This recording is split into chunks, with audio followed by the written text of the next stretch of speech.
And we're live. Yeah. If only y'all knew how long it took for us to get to this live show. For all of my people watching later, I'm going to do the intro now.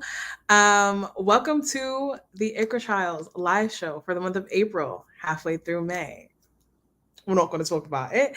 In the month of April, which was also Ramadan, I hope everybody had a beautiful, amazing Ramadan and an amazing Eid. I sure did. We read All My Rage by Sabaa Tahir, who is the author of An Ember in the Ashes and is literally, which is one of my favorite series in the world. I'm so excited for this live show, because we all read this book and like cried and like went through so much, but also because I'm going to be joined by the amazing AzantaReads. I always say she's the only person on the internet who I feel like loves Sabaa Tahir just as much as me or even more. You know what I mean? And I don't say that lightly. Like, that's a big thing for me to say. Azanta's going to join us in a little bit. If you're new here, this is your first live show. Welcome to the Iqra Trials. This is my Muslim book club. Every month, we read a different book by a Muslim author, and then we talk about it here on my live show discussion and also in the Discord server, which will be down below. Speaking of, as always, y'all know I have to tell the Discord girlies that we're live. Lord knows why nobody ever gets the notifications. Hello to everybody joining in. Also, be proud of me. I'm actually on time. The last two live shows, it was like 15:25. I started at 5 on the dot.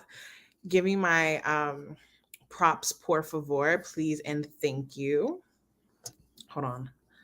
Let me share this with the girls. Dot. If, as always, we start the live shows with sharing our ratings for the book.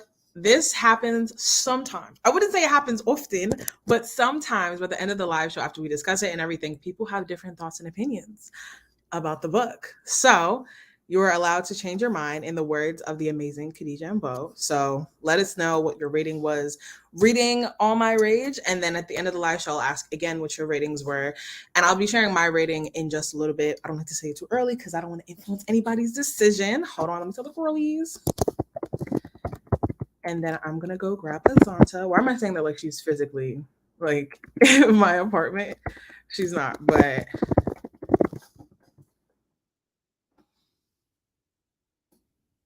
All right, I'm back. Salams. Oh, period. Hey. Not 10 out of 10 stars easy. Please, oh my gosh. I've heard so much about that movie, and I don't know if I should watch it yet because I don't know what it's about. Like, what are we crying about? You know what I mean? Hey, assalamualaikum. Okay, I feel that. I'm so proud because I know some of y'all like playing with me and not reading the books as you should. It's okay. It's all right. I say this all the time, but like the Iqra Trials. Actually, here's a little secret behind the scenes things. I don't think a lot of people know unless you were here from the first one, but because I've kind of like gotten a bit more popular recently, people may not know. This is actually my 3rd year of doing the Iqra Trials, and it's called the Iqra Trials because the first year, I was in the first 2 years. The first year, we had different like challenges that we had to fulfill with our Muslim books. So if you watch our very first series of live shows, it's things like read a Muslim book by a veiled author, read a Muslim book by a queer author, a Black author, read a fantasy Muslim book, read a Muslim middle grade Muslim book, things like that. So it was called the Iqra Trials because it was a challenge, and the point was like, how do we find representation with all of these different categories in the Muslim world amongst Muslim literature? I'm so sorry for me scratching my nose all the time. I got new piercings in LA.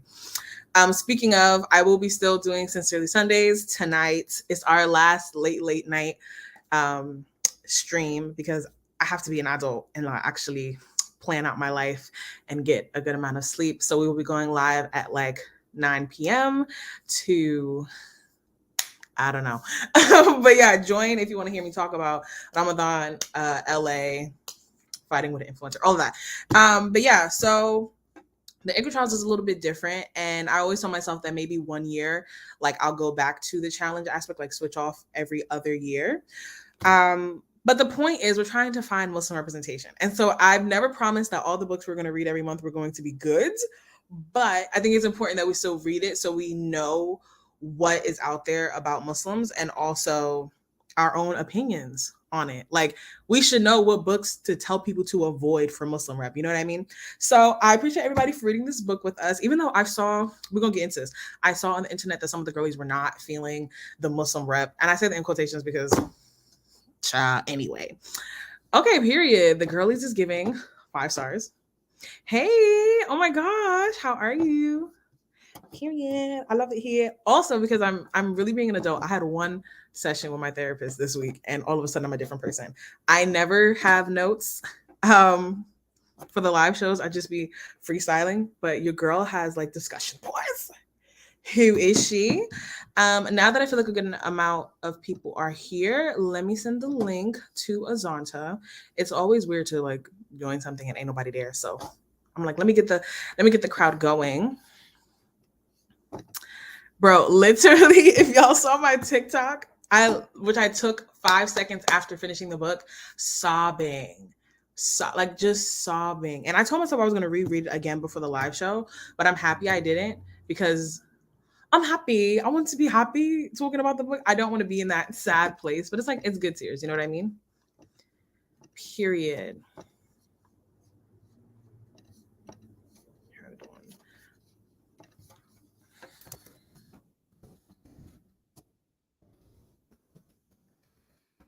Okay, so I don't know if I'm going to keep this format for every live show, but I figured in addition to talking about our ratings, another way to like open up the show is who was your favorite character, and then also expectations versus reality, without getting into too much details because we will go into details later on.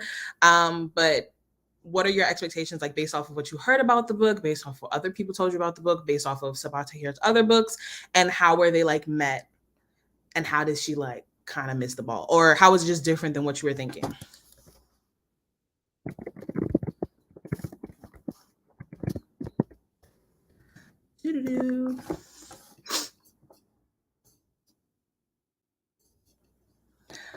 Look at the girlies. Hi. No breakout rooms. Please. It was so funny because in the Discord, there were moments where like some of us have read the book like early on. I was a part of like the first wave. It's like feminism. I was a part of the first wave who read the books. There were people earlier than me, but I say we were all around the same time. Then it was like a few more people. And then the girlies that just finished it, you're going to be able to tell. They're still heartbroken. Like they're still sobbing and broken and crying and screaming and throwing up. I'm a bit more healed, but some of y'all, I know you're not okay. And that's fine. It's fine. And I told the girlies that are gonna cry, and it's so funny because we're all like, especially if you're into Sincerely Sundays, we're all like emotionally unavailable to a certain extent. And so the fact that all of us was like, "Yeah, I'm crying," hilarious. Please, not a laugh. I'm screaming. Why do you have to be the antagonist so early on? It's not because of your answer. It's because of your aggression. Okay, please. Oh my gosh. Hello. My face is really close up. Okay. Why am I so close up? It looks so cute. You're like floating. It's kind of cute. It's a moment. I am. What in the world? Why are we so close up? I think you look so cute though. We're like low-key matching. I love the hijab color. No, thank you. No, but like actually, why am I so close up and why is it not going any? Like my laptop is so far from me right now, and I literally look like I'm holding the laptop right on my face. I'm so confused. Okay, well It's a good thing you look great though. Look at the sun shining on you. Like you look amazing. You're doing great, sweetie. Thank you. You're welcome. I don't know why. I guess we're just looking at like really close up to my face for this live stream. Okay, so we're up close and personal. Yeah, we are. How are you? Hi. Thank you so much for having me. Thanks for joining. I literally couldn't think of anybody else. I literally said that. I say this all the time. You're the only person on the internet that I feel either loves Sabaa Tahir as much as me or more than me. Like you're the only person. Anybody else, I don't buy it. I'm like, you're lying. It's just you. I think a lot of fans of Sabaa will say that will say that they love her, but I think it is really just you and me. Like low key, I'm just telling between you and me. I think I'm telling you, like, it was really just us, like, especially since Ember, you know, some people, they still be sleeping on Ember, and, like, just OG, like, from jump. Like, are you really a fan of Sabaa if you didn't do, like, a partnership with Penguin Teen? Like, you know what I mean? Like, are you really? I know, right? I agree. And also, are you really a fan of Sabaa if you didn't read All My Rage? That part. Because if the girls are saying, oh, I just want to read her fantasy, you're missing out. You're missing out on everything that she is. This is Azanta. I don't know if you guys know her. Just like, you know, one of the most amazing book bloggers on the internet.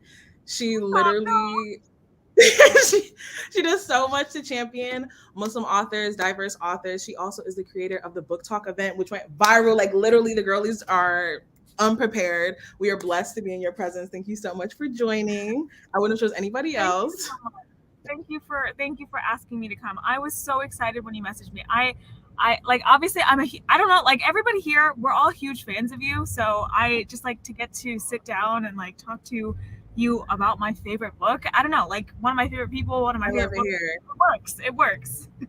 I love it here. Oh my gosh. All of her links are down below if you want to check her out, as always.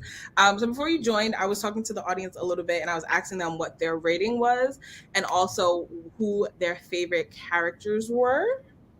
Even though, you know, we have our main three, it's really hard to choose between them.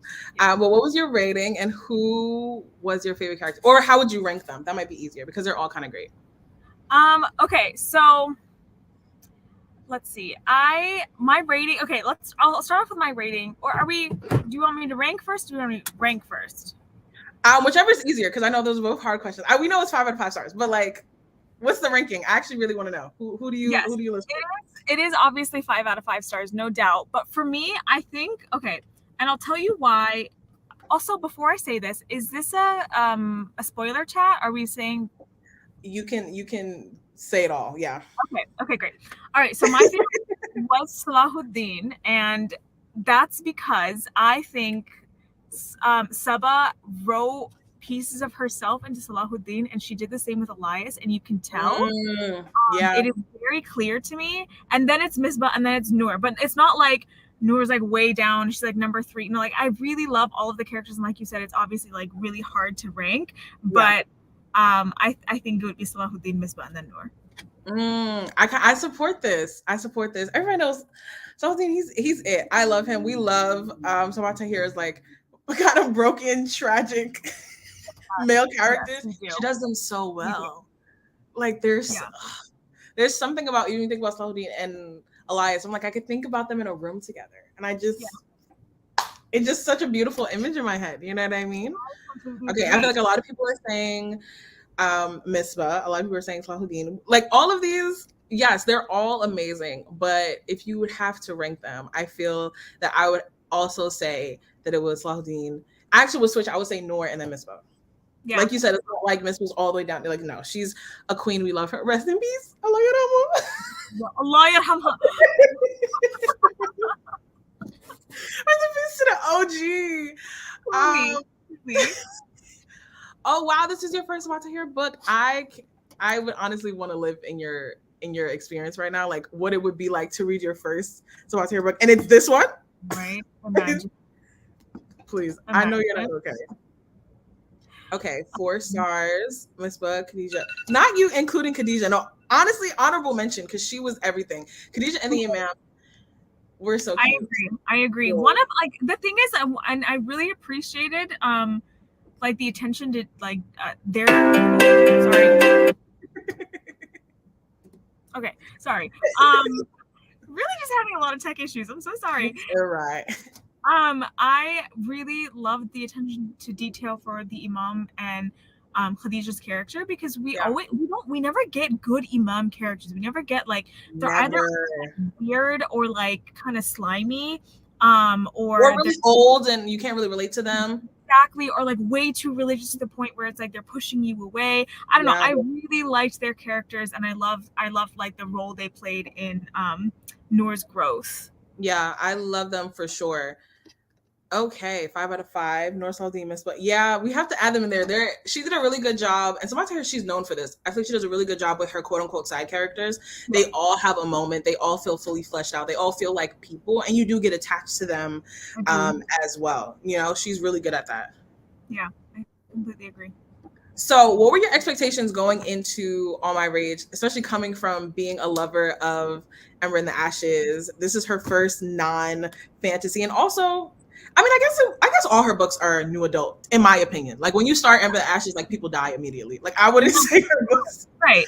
He does not hold back from like dealing with the mature adult theme, not like mature, like explicit in a way, but like the adult themes of just like how rough life can be. Yes. And one thing I really liked about this book, which I didn't expect going into, was that a lot of people sometimes they age down their YA characters just for the sake of doing it, and it has no reason. Like it easily could have been an adult book, but I think All My Rage was very much like you needed the characters to be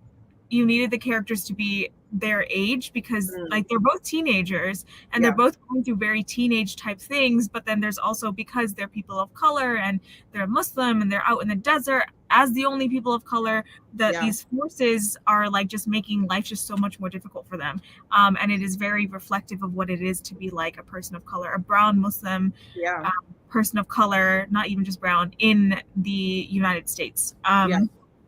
And I just, so that was, I mean, like I really didn't expect, I mean, like, obviously I expected my heart to be broken, but I didn't expect that level of heartbreak. It is very different from the heartbreak that you go through in Ember. Very different.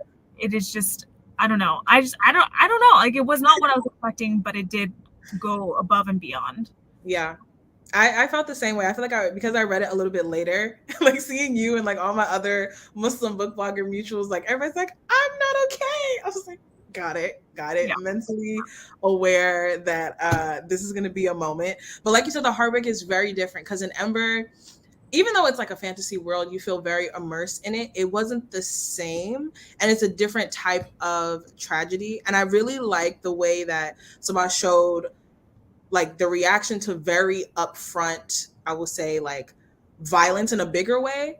I guess, I would say that the trauma and things like that in Ember, they felt bigger because it wasn't just our characters. It was like the whole country. You know, it was like a whole group of people, and it felt bigger. But now in this smaller scale, like they're literally in a desert. It's like even the trauma they're going through is a bit more intimate. You really feel it more, because it's like, it's literally 3 of them. Like it's 1, 2, 3 in this little old desert. And it hit very different. So I knew I was going to be heartbroken as well. But I'm not surprised at all by the writing of All My Rage, because it's very Sabaa. Like if you think that she's just a fantasy writer, you've completely missed everything that was in Ember. Like she gives the same, if not better, I would say. I completely agree. There are so many like one-liners and like these little things that like, oh, this is Sabaa writing. I know it's Sabaa, just because of the way she like captures and describes human emotions and like heartbreak that the characters are going through, and like how they're dealing with life. It is very classically Sabaa, and I don't know, I loved every moment, no matter how much I hated what I was feeling. Yes, literally. Oh my gosh, yes. I wanted to fight everybody, like even the villains. She makes them very real. Like you can tell this was the experience of somebody. Because when are we fighting Chachu? When are we pulling up, going? Gang, a whole lot of gang shit, because he's gonna have to go. I'm sorry. Like immediately, as soon as she introduced him, I was like, this is gonna be a problem. Yep. That's such a visceral reaction to him. I read a very early copy of the book, like back in August, and it was still being edited. And my copy, it was like you know how when you read ebooks, like the NetGalley EPUBs, it's still like it's all over the place. The formatting is crazy. Yeah, the formatting is insane. Okay, so the formatting was really messed up for the book when I was reading it. So I was like really just like fighting for my life, just trying to understand, like keep up with like, where like sometimes we just like we have a whole lot of white space, like is this on purpose or not? Right. So you know how when I might be jumping the discussion a little bit too much, but for me, like one of the most visceral reactions I've ever had in reading a book. But you know how she wrote when Noor was being abused by Chachu, and every time he would hit her, she would repeat, "Oh, Chachu saved me from Pakistan. He blah blah blah blah blah." His hands. He pulled me out the rubble. Exactly. I thought that was actually a mistake. I thought it was like a NetGalley formatting issue because there were other times where things would just like repeat randomly for no reason. Mm-hmm. And so I thought it was like, oh, this is just like imagine my shock and devastation when it turned out to be Noor's coping mechanism. Isn't that crazy? Oh my God. The first time I read it, I was like, I didn't realize it was word for word. I was like, okay, maybe, some authors, and we know some authors, they literally will write the same thing. Like all authors have like that little like word crutches that they use in their books. Yeah. I was like, okay, all right, you described it like this before, I'm gonna let you rock. And I was like, oh no, like this is. It was insane. It was insane. That the revelation. Oh, please, my jaw was on the ground. I don't think any of us were well. Wait, I didn't peep this. I did. There was two references. The Ember and the Ashes series. There was one about the eyes, like, oh, gray-eyed heroes of books, like they're so ridiculous. And then there's another one. There's a reference to Ilyas and Noor, which is obviously like Elias's name. Love my language. We love Sabaa. We love Sabaa and her little egg. It's so funny because when you read her books, obviously, like you get the feel of her personality, especially when you think about Salahuddin. But when you look at her, like as a person, you see her on social media, she's like so bubbly and quirky and funny, and then just like destroys us. It's like she does it very casually too, and she's like, "Oh God, just wrote the most devastating scene that I've ever wrote in my entire life." Anyway, Q&A, like best TikTok video. Right. Like I love it here. I love that. Oh my gosh. I'm gonna be on the line, you are my world, but to my father you were the solar system. Please. That is something you're gonna get it. Please. Oh my gosh. Because right now. Please. We're like 10 minutes in. Please. Please. This isn't funny. We didn't get it. You guys aren't allowed to put lines from the book. I didn't sign up for this. We didn't get anywhere. Oh my gosh. Yeah, okay, so a lot of people are talking about how they didn't catch that Noor was being abused until a little later on. And I think that the way that Noor was the one experiencing physical abuse and Salahuddin experiencing sexual abuse was very like calculated and intentional, because you would usually think of the opposite, and even though it was both abuses were kind of hinted at, I would say that Noor's was even more like suppressed. Like Salahuddin, we got a little, because he was very like don't touch me. He couldn't remember. He had no idea. Yeah, he was just as confused as we were. Yeah, but exactly. Noor, did it catch you by surprise? Like, did you get any hints that she was being physically abused? No, because like I said, like I literally thought it was a formatting issue in my EPUB. Like I had no idea. Like it went because like I didn't even like. It was so obvious when you're looking back and it's like his wife would shut down and she wouldn't step in and she would always disappear randomly, and Noor was just so afraid. She was so afraid. Yeah. Like it's obvious, but then like you don't get it until you just discover it, and like Salahuddin, her mom knew, like his mom knew, like everybody knows except you and Noor, and you're reading through her own revelation of like, you know what, maybe I deserve better, maybe this isn't right, I am being actually abused. It's insane. It's like, it's almost like psychological. It's psychological torture. Oh yes, the makeup. Literally, I thought she was just trying to be Jada Wena. Like I thought she was just trying to be a makeup. Really? No, wait. It was obvious, but it went right over my head. Yeah, I thought she was trying to get her man. I thought she was. We start the book hearing that they had this break in their friendship because she was saying Salahuddin, and he was like, anyway, I thought she was trying to get her man back. Stella got her groove back over here. No, Stella's being abused. I'm like, no, she's literally sitting here. Oh my God, how insane! Okay, so overall, how do you feel about Sabaa's writing style? Did you feel like it was like too on the nose in regards to like Ember? Did you feel like her switch from fantasy to now like fiction? Like, how did you feel about that whole adjustment coming from the other series to this one? Honestly, because she's been writing this for 10 years. She wrote this through the Ember series. She Sky was pushed back 2 years, or was it Sky or Reaper? I'm not sure. Sky or Reaper was pushed back a couple years. I think it was Sky. You know what? We're matching Sky today. Look at us. Sky was pushed back a couple years because she was working so hard on this book. So I think her writing very effortlessly flows from Ember to All My Rage. Like, it is very Hallmark Sabaa. It's like, I don't know, like, it just worked really well. But the transition from fantasy to contemporary, I think she did really well. I don't know, like, like, at no point did I ever feel like this was her debut contemporary, and it shows. Yeah, at all. No, not in the slightest. And I feel like, what's this genre called? Is it what is it? It's like magical surrealism. Like, you know what I mean? Like, very like Laini Taylor. You know what I mean? Like, what's that book with the guy with the butterflies that be all over that? Strange the Dreamer. You know what I'm talking about? Yes, I feel that is really her genre, and she's like very poetic in the way that she writes. And I wouldn't have been surprised. Yes, magical realism. I wouldn't have been surprised if I saw like a little fairies fly in somewhere in the book. Like, you know what I mean? Like, I agree. It would have been so well. Like, an angel talking to her, nor in her sleep. I would have been like, yeah. No, I agree, especially because like Ember kind of draws on like the Islamic mythology of jinn. Yeah. Like, automatic. I was like, if a jinn randomly showed up in this book, I'd be like, yeah, I get it. It'd be like that. I'd be like, yeah, especially in the form of like Chacho. I'd be like, yeah, 100% get him, lock him up. No, you're right. You're right. Nobody can do, please. Oh my gosh, we're gonna get into more of the trauma later, but. Let's start with Misbah, because, you know, she wasn't anybody's number one except for Ola.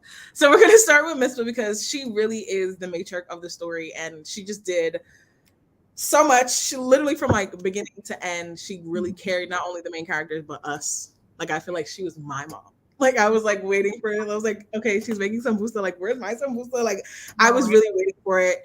How did Misbah relate to you as somebody who is also a brown Muslim? I feel like she spoke to a lot of the experiences of women who are coming from brown Muslim communities. And I just wanted to know, like, what were your thoughts on that? Does she reflect any women in your life? Literally.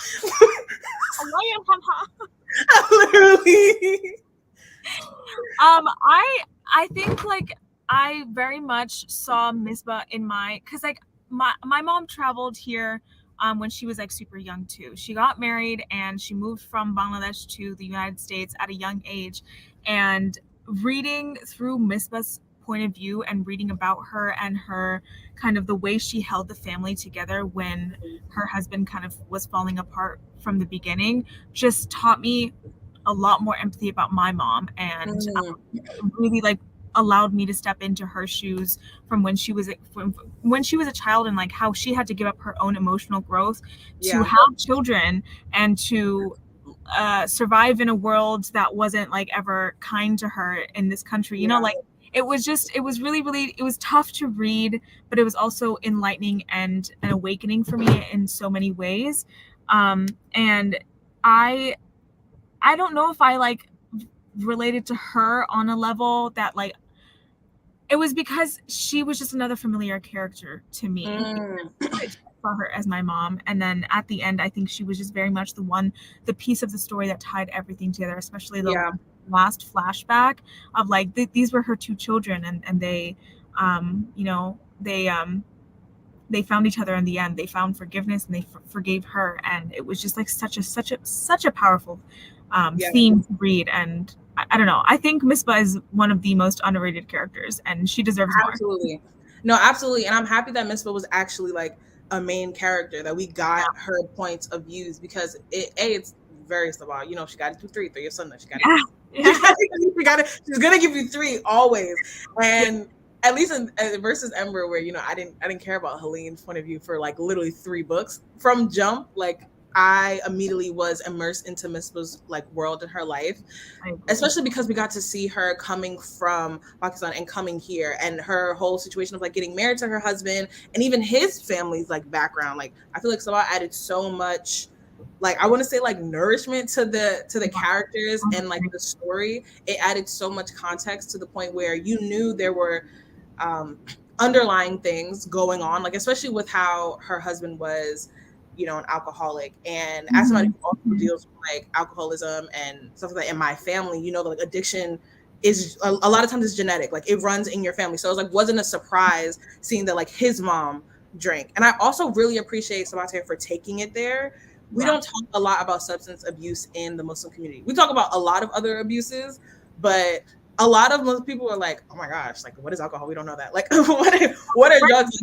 Like we don't do that. And so she didn't even just show somebody just like struggling, but really full on. Like his mom, Salahuddin's grandmother, was like basically lost to alcoholism. Like there was no kind of like consciousness in a way that, you know, his dad kind of came to, and like something happened that brought it out of him. So I really appreciated her taking it there. I saw this TikTok recently, and it was based off of Doctor Strange, which is so funny how that's inspired people to be like sappy. But they were basically saying like if the multiverse was real, like I wish my mom got the opportunity to like find love that was like healing and everything that she wanted, even if that meant that I wouldn't be here. Yeah, I agree completely. I was crying. I saw that, and like I read through all like the tweets, or like I saw it on Twitter, the TikTok, and I read the replies to the tweet, and it was just like, you know, our mothers deserve everything.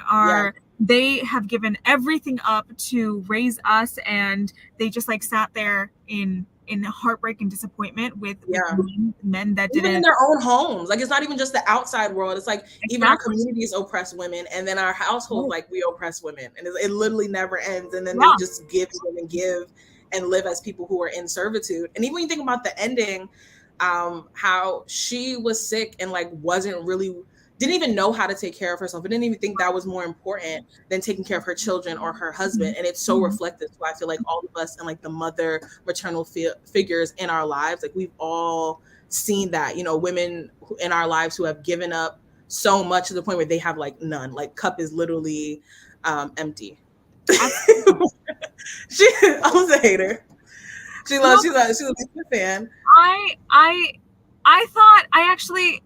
I thought it was a really powerful moment, because it was, let me tell you why, actually, because I actually asked this question to Sabaa herself. And there was this moment at the very end of the book, the chapter where, because throughout the entire book, Salahuddin, Misbah's always asking, you know, come drink tea with me, come drink tea with me, come drink tea with me. Salahuddin's like, I don't like tea. Well, you know that. Ma, like, you know, I don't drink tea. I don't drink tea. It's always their thing. After he gets out of jail, the first thing he does is he goes and visits his mother's grave with a thermos of tea, and he drinks tea, and he tells her I literally have chills. Like I have chills. They're like the one complete 180 that he did, the character growth. And the final thing he could do with her is that even though she was already dead, and she already passed on, he went and had a cup of tea with her. And that was the one thing she always asked of him. And I think it really allowed him to put aside everything else that was really keeping him from truly connecting with his mom, from pain that she was going through. And I asked Sabaa, like, where did that scene come from? Like, what was the inspiration for that? And she was like, because it was my own mom who always asked me to sit down and have a cup of tea with her, and I never did growing up. And now one day I realized that like I might not have this opportunity anymore. Now every single time I see her, I have a cup of tea with her. And it was like as if Sabaa was writing about her own mom in that moment. And it was just really, really, really powerful to me. I think it was like a reclaiming of their relationship. You know what I mean? Exactly.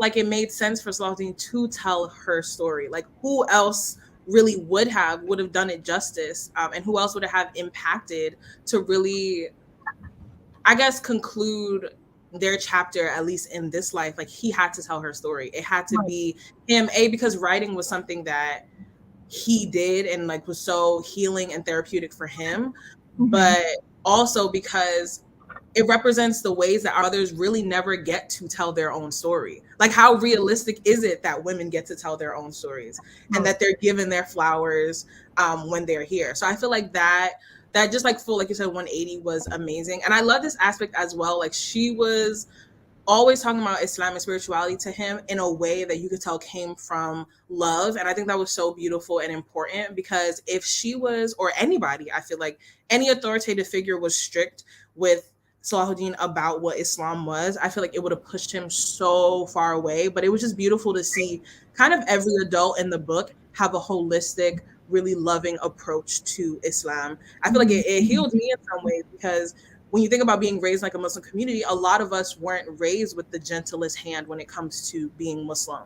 And so I was like, I love that he's reclaiming his spirituality or figuring that out and where that fits into him and his rage, but also from a place of like love and patience. And I think it's really powerful that his memories or his ideas about Islam come from the gentleness of his mother, you know, versus the other stuff that he was going through in life. And it was really refreshing to me that Noor herself was actively seeking out her faith and her culture, despite Jachu trying to like crush that in her. Because like so many of the Muslim representation books that we get are children who are trying to find their way through, like, it's like despite Islam instead of for Islam. And, you know, 100%. Like, you know, I'm trying to find my identity even though I am Muslim. It's like it was just like, it was a complete different take than some of the more mainstream Muslim books that we read, in that like Salahuddin and Noor were really trying to find their way back in a way that was honoring the people who came before them. Yeah, I felt the same way with our last book we read, You Truly Assume by Layla Sabrine, which was like 3 Black Muslim girls. And it was a really amazing book. There were a lot of like, you know, it's her first book and there was a lot of issues with it, but something that I talked about and I really wanted to stress on the live show was that even if you don't feel like this is the best Muslim representation in regards to practice, I think it's important to also see people who are spiritually and emotionally connected to Islam, who don't have that residual hate about being Muslim. Because a lot of times you do see people, especially in Muslim representation, not only are they not practicing, they don't even like that they're Muslim. You know what I mean? So even it's power to see people who are trying, who are interested in getting closer to their faith, and also who don't hate that they're Muslim. Like that in itself was just really, really beautiful and really powerful to see. I agree completely. And it was like you had the character like Chachu, who like hated being Pakistani. He hated being like associated with Pakistan and Islam and any of that. And so he went so far. Yeah, exactly. We absolutely know. He went so far from it that he started taking his hatred out on Noor. And it's also at the end of the day, it was a source of healing for not the way Chachu was treating her, but the way she came back to Islam and was like, you know, Misbah auntie always told us, you know, the best of us are those who have patience. Yeah. Work despite trials. When Salahuddin, or I think she was talking to the Imam, it's like, you know, Auntie Misbah told us that we're only given what we can handle, and the Imam talks to Noor that, you know, not all of us can handle the trials that we are given, and that's how it is sometimes. And it was really like loved how she represented spirituality beyond the things that we're taught in like halaqas, like going to hell and everything. Yeah, I think that was so important. And I also think it's very interesting the way that the white people and whiteness, and specifically, because I think her like step auntie or whatever was a white woman as well, is portrayed in the books. Even the girl from school, who I can't remember her name. No, I can't remember. I don't know. Yes, but the one that got what she deserved in the end and got her like admission rescinded and all that. Yeah. We all have been there, and I feel like even that was like a nod to our experiences as Muslim children, as Muslim teens, you know, as people who are portrayed as different, but also the underlying jealousy that's there as well. People don't talk about that a lot. They think it's never always or a lot of time people like to make you just think that it's just like just hatred or it's like just anger.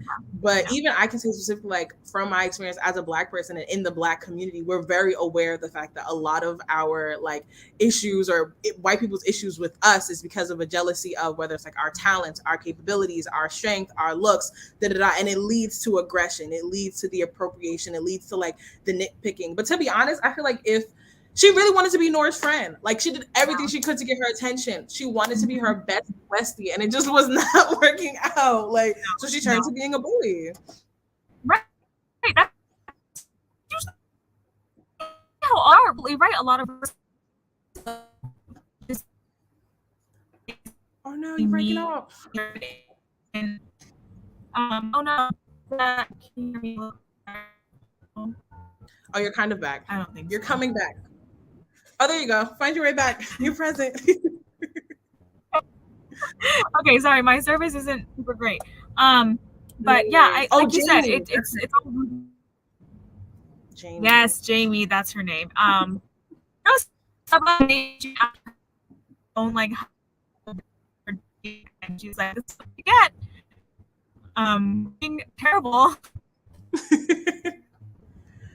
Oh, I'm screaming. She did want to leech. She wanted to be a part of everything that it's funny because there's everything that Noor was that she was like shy about. Like, Noor was this amazing person, even if she didn't see it. Like Jamie saw it and Jamie wanted that from her. Even her low-key competing with her about applying to colleges. Mind you, Noor is sneaking in a bathroom applying to colleges, and you're sitting here competing with her like you don't even know what she's going through. And I think also the college plot point was really smart because college signifies a lot, especially if you're coming from a traumatic background, if you're coming from a small community, if you're coming from a rural background.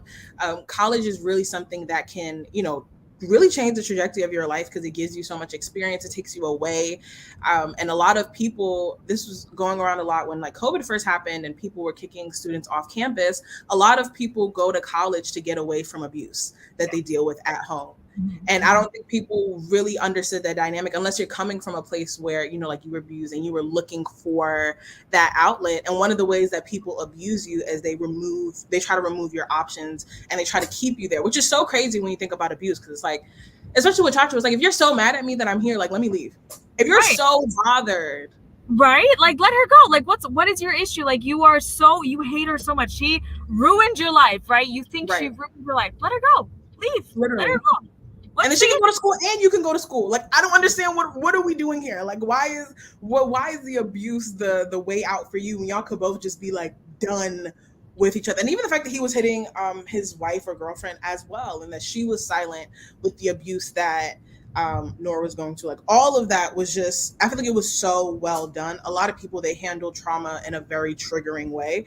And even though a lot of people could have been triggered by the things in the book, you can tell it wasn't by a lack of handling it with care, which I really it wasn't, and nothing was put in there just for a shock factor. Even with Dean's abuse, none of it was there for a shock factor. It was all there because they all had internal and external conflicts, and it was their own way of dealing with it. And Sabaa really, really did an incredible job of handling it with care, like you said.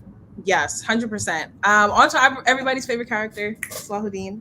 Love my life. I love him so much. He's like, he's so cute. I love that he's a writer. I love that he's like an angsty teen boy. I eat it up. But she was talking about his hair. I was like, yeah, if I saw Salahuddin in school, I would have been like, hey, Assalamualaikum. Let's just do this together. Like, what do you want to read? Like, let's write a book.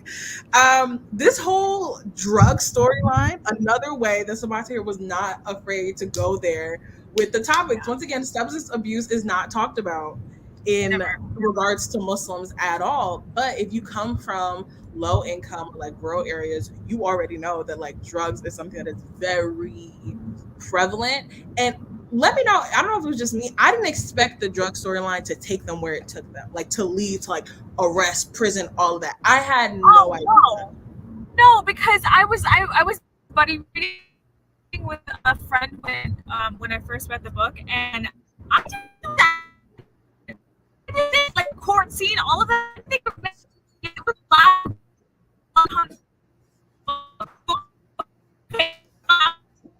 I had no idea. Okay.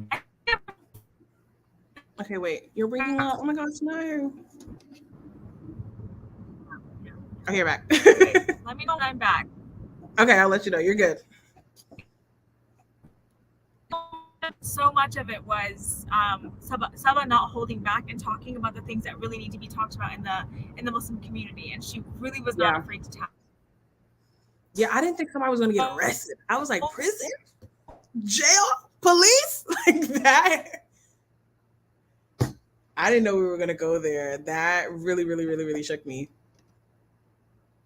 I know. I was like, it's a little drugs. Oh my gosh.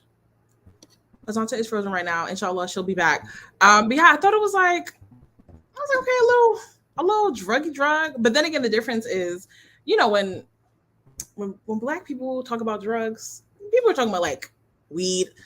They must have been talking about like some heavy stuff because this was crazy that he immediately like the arrest, prison time, jail, and the fact that he couldn't like just like walk away from the trial. You know, I feel like when you see characters go to jail or something happen to them in books, you don't expect okay, inshallah she'll be back. You don't expect like real consequences. One thing I love about Sabaa Tahir, she's gonna take you there with her characters. Like the fact that somebody was in prison.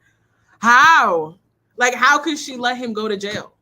Like, free him immediately. I thought his trial was also like very, very, very, very interesting. It was very real, and I feel like it was raw. As somebody who was, I wouldn't say I was in law school, but you know, I studied law for a little bit. I felt like they were, you know, it was true to what was going on. Obviously, it was a bit idealistic that the judge was like, you know, based off of your character, I'm going to let you get a lighter sentence. But sometimes it really do be like that. Like the court system and everything is based off of like it's ran by people. Like a judge is a person. So I really respected the fact that Salahuddin could have did anything. And he decided to get up there and tell the truth. And he was like, I'm not going to throw my shorty under the bus. We're just going to be here. Shout out to Sister Khadija, the lawyer. We love her. Oh, you're back. We missed you. I'm so sorry. I'm in the car right now. I just could not avoid this scheduling conflict. No worries. I'm going to do this live. It's going to be in the car. I appreciate you. No, I appreciate you for still showing up. And honestly, if you really do like need to go, just let me know. It's completely fine. It's okay. Oh, no. We're happy you're here. I'm totally fine. I'm just having a little bit of service issues. So if I freeze again, I'm so sorry. But I'm here. I'm talking about the book. And Okay, cool. I was saying that I just didn't expect for him to like Salahuddin to have real like consequences because you see so often in books, like the character will get all the way to about to have his finger sliced off, and then oh my gosh, an angel came down and was like, "Don't cut his finger." Exactly. No, so I was like, "No, lock him up." All the way through, and then he actually ended up paying for his actions, and it was like, oh, okay, so was she in prison? Yeah, right. What if it was a joke? Like nothing. I was hoping like something was gonna get them out, like, you know, but no, he was in there. Like fast forward. I was like, fast forward where? Where are we going? Like, was he? I don't know what the drugs were, but it had to be some heavy stuff. Because I don't know. When I was thinking about drugs, I'm thinking about, you know, a lot of times we think about like the hood or whatever. You're thinking about weed. Like I'm not thinking about like crazy. I thought he was just selling some like ADHD stuff, and then like some Addy, like some. Yeah, he was selling some like. And some cocaine, and that was it. But my guy was selling some like hard drugs. I don't know. And also, first of all, his friend, that weird white boy, was suspicious.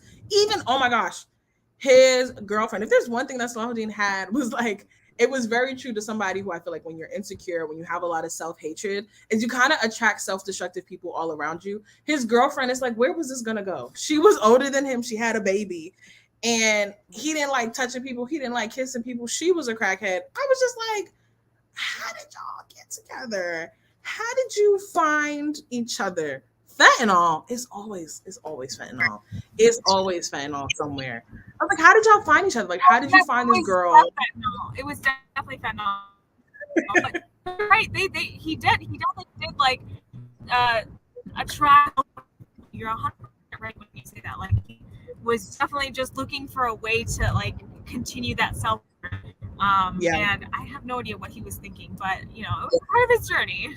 Then she OD'd, and I was like, "Where's the baby at?" Like, it was just, I really love Sabaa Tahir because she didn't even like skip over stuff for just like, you know, a lot of times, especially as a Muslim woman, it's like, this is improper. It's not proper. Like, she was like, no, this is what's really going down. Like, she overdosed. She had a baby. I don't know where the baby's at, but. Oh yeah, 100%. Somebody was saying that they wanted to fight Salahuddin's lawyer. Yeah, but his lawyer was very realistic. When you have a public defendant, they don't care. They don't care. Shout out to Khadija. Khadija was that girl. No, because Khadija was literally putting in her life. She was fighting the entire system for Noor right there. And as Noor deserved, she had no one else in her corner. Literally not a single other person. Which is so crazy to me. I want to talk about Noor and Salahuddin's relationship. How did you feel about them as a friendship, and then also like romantically, and then the whole like breakup, the whole course of their relationship? in the beginning, like the whole, I was like, obviously, like you start the book and they're like the fight happened, capital T, capital F, and it Right. is like something, a breaking point. I was like, okay, this is like a childhood romance, like not really that deep, just like a crush. They're only two Yeah. brown people in town. Okay, whatever. Right. I wasn't like, I didn't think it was gonna have any weight to the story until it's revealed that like what exactly happened and then why Salahuddin pushed her away, and then you're just Yeah. like, you start to understand them as individuals, and then you can really ship them as a couple. And even in the end, it's not even like an Elias Laya type ship where it's like, oh my god, Yeah. they're like forever people, like I love them Yes. to pieces Written in the and I stars. Yeah. have them together. Right, exactly, written in the stars. At the end, it's still like a very quiet blossoming romance that they have to find each other, and that they have to find themselves, and then they can find each other. But it is one that it can very, you can see it very much developing into a real true love, and I think that's just very realistic, and I love the way she did it.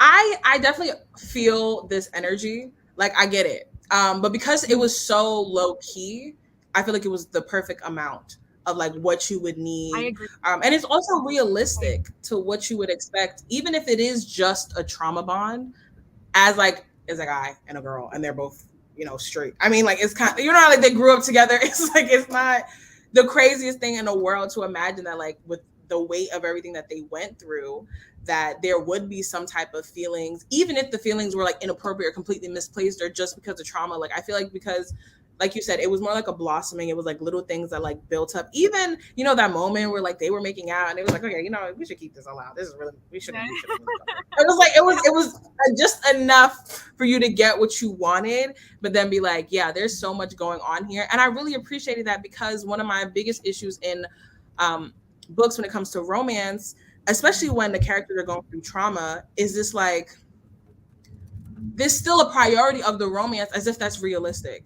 Right. That like somebody is physically being abused. Something was sexually abused. His mom was dying and then died. His dad is literally an alcoholic. Like, you know what I mean? And you're talking about, oh my gosh, what are we having for lunch, babe? It's just, it bothers me so much. I can't stand it. Like, please put it away. Like, it's okay. It is okay. Like you said, I like that they showed up for each other as friends, and we got to see that. And then it like bloomed into something else. Yes, right. I completely agree. And it's like, it's even at the end where it's like, she was heartbroken. She was so betrayed by what he did to her and what like the whole circumstance was, and she didn't hold back. She wasn't like, but I still love him and I forgive him. So right.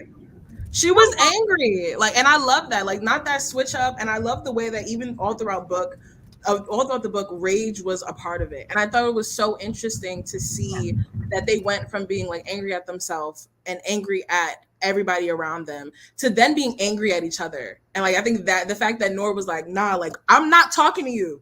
Don't come. Like when he showed up at the house and he was like, don't let him in the door. Like, he's not coming in here. He needed to see that. And I think it shows young girls that you're allowed to have those boundaries. You're allowed to be angry. Your anger is justified and you're allowed to feel it. Like I always say that we're taught the emotions have like moral attachments to them, and they don't. Like, you just feel them. And so it's nothing wrong with being angry. It's how you control it and how you challenge it. And so I like to see that Salahuddin, he got it too. Like, yeah, she was tight. She was upset, and rightfully so, to be honest. I'm screaming, if they had any cat, and I would put it at 2 stars. No, I don't support prison wide. I agree with this. I love how she didn't end the book with like, oh, you're out of jail, and then they kiss and like it's happily ever after. No, it's a very quiet, like, we created you in pairs. Please. Exactly. Please, we don't need it. Please. No, we didn't. And she just like shows up. She's just like behind him. She puts her earbud in, and that's the end. And it is just so like it is very representative of their relationship, and the fact that they're still like obviously going through their own trauma, and they didn't like turn to like physical romance to get through it. I think she did it well. I love the Imam and his wife. They were the perfect amount of like, honestly, like the romance that I needed to see. They were so cute. And I think it's really impactful that she did that, because it shows a human side to people that are deemed as like really religious and really pious, people have this idea that you can't be soft, you can't be funny, or you can't even engage in like Western things or whatever the hell that means. I'm like, yeah, they're literally watching a show, they're binging it together, and they were very like, I feel like they were affectionate with each other. I was like, wow, this is so beautiful. And even how empowering that would have been for Noor to see that. You know what I mean? To see that type of love and affection, because she doesn't remember her parents and all she knows is abuse. I just love them. They were so cute. Oh, I agree. I think the Imam and Khadijah, like, best side characters. I love them. I love them so much. In regards to the Muslim representation, what have you heard, like, in the streets? I know the girlies are talking. What have you heard about people's feelings about the Muslim rep, and how do you personally feel? Is this Muslim rep, would you kind of Muslim visibility? Like, were you uncomfortable with certain things? Like, how did you feel about it overall? So I am picky with my Muslim representation. Sorry, 1 second. No worries. Okay, I love that part. I was expecting people, and I did see people comment about this stuff, that like, oh, alcohol's not allowed in Islam and doing drugs aren't allowed in Islam. That's the whole point. You missed the point. Why literally? Literally, like, I think I'm very that was one of the things that I was afraid about in this book, because I think, like, mainstream Muslim representation, because I just haven't seen it from Sabaa before, so I had no idea. I was scared. I didn't know. I was because we know Alana used to be Muslim, but exactly. She didn't say that, but we know that. Right, and Sabaa is like, she is my favorite author. She's like your favorite author, my favorite author, and so like we hadn't seen this side from her yet, so we didn't know what to expect. But I think she handled it with a lot of grace, because like she says over and over again in every interview that she does, it's so stigmatized, it's not talked about in the Muslim community, but that doesn't mean it doesn't exist. And I think she handled it, at the end of the day, like, she provides Islam with the grace and the beauty that it deserves, and that was the thing that mattered the most to me. 100%. Yeah, this is literally, like, that was literally the entire point of the book. I thought that was so crazy that people weren't getting it. And one thing that, I don't like to poke and prod too much into authors' like personal lives, and they're allowed to show up exactly how they are. But I do think that it's a bit weird that you can just sometimes tell the authors who don't practice and are still insistent on writing books about Muslim characters, quote unquote, that have experiences that either they don't relate to, or it's just coming from places like, you really don't even go here. You know what I mean? Like, this is not even your lane, and that's fine. But you have to be acknowledged of the ways that, like, this portrayal of Muslims are way more popular and digestible for Western media. And so you're putting out these books, Muslim rep. I ain't seen nobody make salat yet. Where's the adhan? What are we doing here? You know what I mean? Right. And a lot of authors do write from their own, like, they haven't dealt with the pain and like the hatred and the pain that they associate with Islam that was like put onto them by other people, and so they write characters that also reflect that hatred and pain that they never dealt with, and but they don't acknowledge it either. Which exactly, is sick. They don't know, they don't recognize it in themselves, and so it is so hard for them. And then I have to sit there and read it and defend my religion to other people. It's like, oh, this is written by a Muslim woman, like, this is written by a Muslim author. But yeah, like, are they practicing though, or like, do they understand what? Yeah. It's hard, and so I was proud of Sabaa. I really was, like you said, like, we didn't see the side of her, and she gave me the vibes. I was like, this is giving me real Muzzy things. Like, she gave it to me in Ember, but when I tell you, I could have cried reading about how much Islam was involved in this book at all. Like, I didn't have any expectations from that standpoint, and I was like, wow, to see that it wasn't something that was like shied over. It wasn't just like lightly mentioned. It's like, please be aware that, like, these are Muslim characters from a Muslim community that, and a whole community is like going through things, and it spoke like so much about how Sabaa feels about Islam. You can tell this is an author who loves her religion, who really cherishes it and how she practices. And I loved reading about it. I feel like now we're good. Like I loved her fantasy, but I'm like I agree. Now I'm like, Sabaa can do no wrong. I will throw my money at her. Like whatever she wants, she can have. Yeah, not Muslim realism. That's what we want. That is what the girlies want, you know, and what that looks like. Exactly what we want. That's what we want. But all at the same time. No, it's weird to read about. But it's weird to read about because we know what happens if we don't talk about it. That's a lot of the reason why it's weird. Like it, you know, it was. That's because like we see it in our society, our community all the time, and they're like, oh, this person needs to be shunned because they don't believe in God. Like that's not how this works, right? Everyone has. It's not real. It's not real. Yeah, 100%, 100%. And I feel like a lot of people, especially when you're getting started in like your Islamic journey, this is, I feel like, what it looks like. Like it just looks very real, and I respected the rawness of it. And I think somebody said this before, and if I'm misquoting y'all, let me know. But somebody in the chat said before, like they don't want to see perfect Muslims, they want to see real Muslims. And that was, I feel like this is what we got. And the thing is, real Muslims, they look different. You know what I mean? Like this is like Salahuddin and Noor were real Muslims, and Adam and Zainab are also real Muslims. You know what I mean? Like these are we're all Muzzies, and that's all that matters. You know? Yes, absolutely.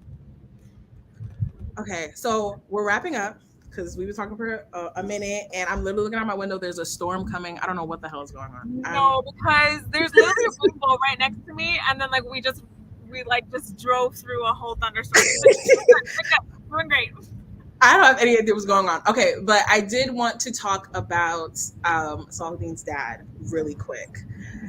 What was your reaction, like reading about him dealing with alcoholism, like specifically in the way that he did, like still as a father, but also as intimately? Because we were really in the house. Like we were there with him, struggling through it, even like Salahuddin still having to run the hotel. I don't know about you, but I felt very, like I was angry. Like that brought out my rage. That really, really pissed me off because I feel like we've all seen men just be like lackluster and not have to do anything. But also it challenged the opinions that I have about addiction and acknowledging that like even if a person chose to drink alcohol or to engage in drugs, they didn't choose to be an addict. Yes. You know what I mean? So it was a lot of like, for me personally, I had a lot of internalizing that I had to work through. But I want to know, what were your thoughts about him as a character, as a father? I agree. You know, I think as both a father and a husband, he didn't succeed. I don't think he was in the I think he truly tried to be a good husband, and I think he really did fall in love with Misbah, and Misbah fell in love with him, and that's why she stayed, and that's why she like was okay taking care of him to the end. But as a father, he wasn't present, and I think Salahuddin had every right to be angry with him. It also, like you said, very similarly, it also challenged my own internalized like beliefs, because I have family members who have also struggled and continue to struggle with addiction. And in like my very like religious Muslim Bengali family, it is just like it's really hard to deal with as a family. And so the way I saw Salahuddin just like rage over it was something that I'm incredibly familiar with. And like that, the failures of a family member and like being upset with them over that, but then also the empathy that you also read from Misbah's perspective and the empathy she showed her husband, and like kind of understanding where his addiction came from, why it's happening, understanding that it's a disease, was really just like really, really eye-opening for me. Like, I don't know, Sabaa is just like a master at her craft, and it shows. And that's what I learned from this. Honestly, I'm about to sign up for her Skillshare class. I hope it's still there, because girl, I need it. Whatever you got. You're right. Like the girlies, they need it. They really, really, really need it. I think this was also really interesting, seeing the dynamics between like everybody's rage, whether at each other, at themselves, but also people's reaction to it. Like Misbah was very like, don't be angry don't be angry about your dad. Don't be angry. Don't be angry. Don't be angry. But then you had Noor, who was like encouraging Salahuddin to be open about his feelings, but then also Salahuddin, who was kind of I feel like he wasn't even hiding that he was angry. He was also encouraging Noor, like, you're allowed to be angry as well. I think that dynamic of rage was really interesting. And you could tell it comes from a Muslim standpoint. As Muslim, you know, we're taught like, oh, you're supposed to sit down and go to sleep when you're angry. Like, don't be angry, don't be angry, don't be angry. We're always taught these things, but a lot of times it's weaponized against us. And also, Muslims don't like context. I don't know what it is. I don't know. We just like, we don't like it. Like, we would like to think that the world is like black and white, but understanding that like all the things we're taught about anger, about family ties, about holding on to your community, about being respectful to your parents, a lot of these things don't necessarily apply in the same way when we're talking about abuse and oppression. Because we know that's all if not even a bigger wrong in our eyes. Like, even Allah says, like, you know, speak out against misjustice, even if it is from your parents. Like, you have to do that. And so I think looking at the rage towards people, these were children at the end of the day, like, they're teens, but these were children who their parents are responsible for them. Chachu was responsible for Noor, even his wife, and they failed them. Even like, you know, the school, when they first came to like Jamie and Noor, and they were like, oh my gosh, like, what's going on? Like, we're gonna suspend you, whatever. Like, these were children who were being denied things that they were owed, and they had every right to be angry. And it really taught me, and I said this in my review, it taught me to check my anger, because I feel like I'm afraid of my anger in a lot of ways. You know, the world is like, oh, you're an angry Black girl. And so anytime I speak, I'm perceived as angry. So when I'm actually angry, like, it don't really come out. And this book really challenged me, because it's like, what are you doing with your anger? And like, as soon as the book was over, I was just like sobbing. I was really just like letting all of my feelings of anger, of rage come up, and then just letting them go. And it was just really empowering to see, like, wow, I'm still a good person, even though I was angry. Like, I'm okay after dealing with this anger that I was like experiencing. And like, you know, the world didn't end because I allowed myself like this very human experience of being angry. So shout out to Sabaa. I feel like that was the point, at least for me, of the book. I agree. And you know what? Reading this book was very much like going through therapy, like on so many levels, like representation through your own emotions, through, you know, like the stigma in the Muslim community. Like there are so many levels of like therapy that like Sabaa kind of took us through on their journeys and stories. And at the end of the day, the most important theme is, which is reflected in the title, is all of your rage is justified.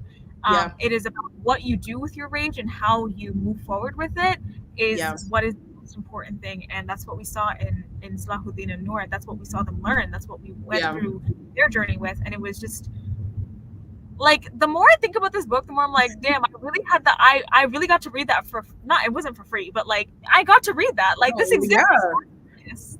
It makes you love reading, and you also think about like how privileged we are to like do what we do and have access to books that literally change our life, and can also share that with other people. I just know that when I was where I was at like 18, 19 years old, like, I would have loved to read this book, that as all the stuff I was going through, was wrong, and that I was entitled to be angry, and that it didn't take away from what type of Muslim I was. Like, just chef's kiss. Oh my gosh. I completely agree. And I said, literally the first thing that I said after I finished this book was that I wish this was taught in every single high school around the country. Because it's not just like a brown Muslim experience. It's not just a brown person experience. It's not just a Muslim person's experience. Like, I think every person in this world experiences rage, and we just we are not, as a society, taught how to deal with anger and grief or any of these things. And that's what she really did into.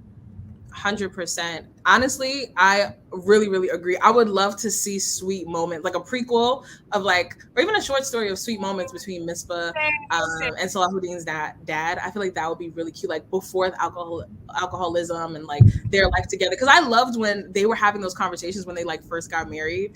It was so cute because they were kind of like nervous and like awkward, but like seeing how they learned to like trust each other was so cute. I love that. Then, you know, alcohol came and it got bad. But I literally required reading. The girlies need to read it. They need to eat it up. Do you have any last thoughts before I let you go? Well, first of all, again, thank you so much for having me and dealing with my technical issues and video. I'm still so close to the camera. I don't know what happened. But anyway, I really appreciate it, and I apologize again for the quality of this. It was not planned, but I loved talking about this book with you. I think if you haven't, I know a couple people in the comments said they haven't read An Ember in the Ashes yet, and if you have read All My Rage and you like the writing, I can't recommend that like Ember in the Ashes enough. I think Sabaa talks more about grief and like hope in that series than she does rage, but it is still like a very deep study of human emotion. And I think Sabaa in general is just an incredible author, and I cannot wait to see what she has next for us. Especially for you and me. Like this next book that she's writing, it's for you and me. It's for us. It's for us. Like I'm here. I'm ready. Like we need it. And I'm so thankful that you came and joined us because this is literally everything that I want to do. I love your page. I love everything that you're about, and I feel like it's much here. This is our bonding point, and I feel like more people need to really support the Muslim book bloggers that they see. We're out here doing the work. If you're looking for amazing recommendations, if you're looking to build a community of people that love books, check out Azanta. Check out the book talk event. Like she is just, I can't recommend her enough. All her links will be down below. Thanks for joining me. I appreciate it so much, and I hope you get to wherever you're going safely. Thank you so much. I appreciate it. No worries. Bye. Bye. Oh, is she writing something? Wait, hold on. Now I need to look. She's writing a new fantasy series. All I know about it is that there's a warrior prince who I'm already like sold. I'm sold. I am sold. I'm pretty sure there might be a love triangle. And please, I can't. My heart can't take it. Oh my gosh, I gotta look it up. If I find more info, I'll put it in the Discord because the girlies need to know. Yeah, I'll find it. I'll find something too and send it. Okay, cool. Okay, bye. Okay, you guys, that was our live show. Had an amazing time talking about All My Rage. I'm happy I didn't cry. Azanta almost cried like 3 seconds. And she is so amazing and so sweet. I'm so happy that she was here. I love her so much. I feel like we've been mutuals for such a long time. And she's somebody that I always see uplifting diverse authors and really who loves books. You know, it's nice to find somebody else who feels the same way about books that I do, who is openly emotional about books the same way that I am. So all her links, like I said, will be either like, is it below or is it left, right? Wherever it is, go follow her, go show her love and support. Her TikToks are also really funny and she does amazing stuff over there. So yes, that was our book for April, All My Rage. I definitely recommend reading An Ember in the Ashes after this, because it's like after all of this rage, literally, and all the anger and the feels, I feel like Ember in the Ashes gives you, like Azanta said, like hope. You know what I mean? It gives you, you're a bit more faithful. And it's a cute balance, like everything that we went through in this in regards to like the fantasy, the magic, the characters. It's just, if you like Saladin, you'll love Elias is what I call him. Our book for this month, which I would hope that the girlies have already started. Don't be like me, be better. Don't do what I do what I say. You know what I mean? Don't do what I do what I say. In the words of Black moms everywhere. Our book for this month is, hold on. Oh, it was right here. It's literally a thunderstorm about to happen, which is crazy because it was 80 degrees today. And I'm soaking in sweat. I'm glad you guys enjoyed it. Who are we doing next month? I was going to show y'all the picture, but you can't really see it. But we are reading This Roving Kingdom by Tahir. Yeah, fingers crossed that we all love it. I'm currently reading By the Book by Jasmine Guillory. I'm almost done. I want to finish this today so I can start This Woven Kingdom tonight, and then I'll have it done hopefully by the end of this month. I'm also going to the Iqra convention in the DMV. If anybody's going to be there, let me know. So that's what I'm trying to do. And our co-host for the live show, do I have a co-host? Is it for this one? I'm trying to figure out when Miriam from Miriam Reads well, she does a lot now, but y'all know Miriam. She was here last year when we were talking about We Free the Stars. She's going to be the co-host, I think, either for that book or the Stardust Thief by Chelsea Abdullah, which I just got. It's up there. Very, very, very, very excited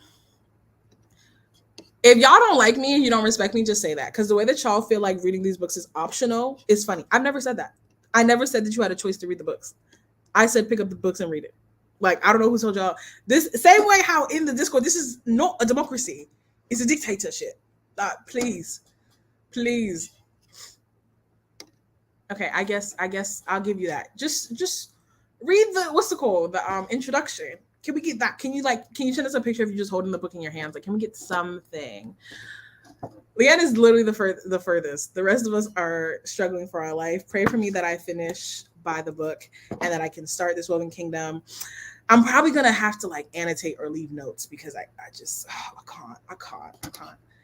Hey, if you see me, come say hello. I will be there. I'm so excited as well. Last time she was here, we made her read a little bit of smut. She was trying to tell me that We Free the Stars, the sequel, had smut, and I was like, I don't buy it. So I made her read it. It was like Fade to Black kind of. It was like, the poetic stuff. I made her read it on live. It was great. That's on my channel if you want to look at it.